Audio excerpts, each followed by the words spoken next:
Several so-called heritage trees that have stood tall for decades were removed last week by the city.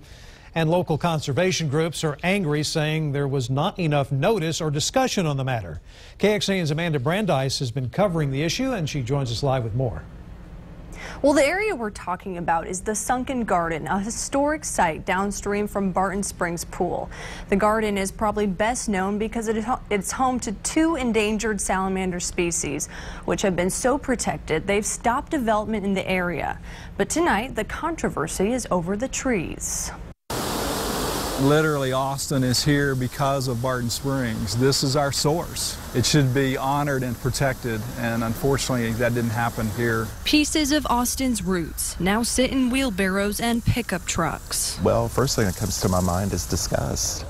I mean, I can't think of why the city would do that. I mean, these trees are probably hundreds of years old. You can't put that back together. You don't act hastily ever unless there's immediate, a risk of bodily harm to someone. Bill Bunch with Save Our Springs says the city didn't properly consult local groups on removing the trees, which were damaged during Memorial Weekend storms. A memo was sent out late, a miscommunication the city admits to. A few years back, there was a push to cut down a bunch of the older trees around Barton Springs. One of the trees on that hit list was this cottonwood, but back then the community asked for a second opinion. They only wish they had that chance this time around. But the city says it was an emergency decision.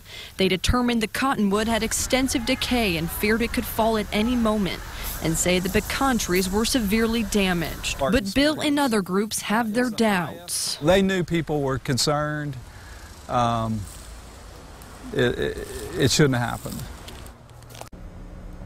While some weren't notified, the city did consult a biologist to make sure the removal of the trees wouldn't affect the salamanders. The city tells me after this incident, they've agreed to revisit the process and how they notify community groups and get public input.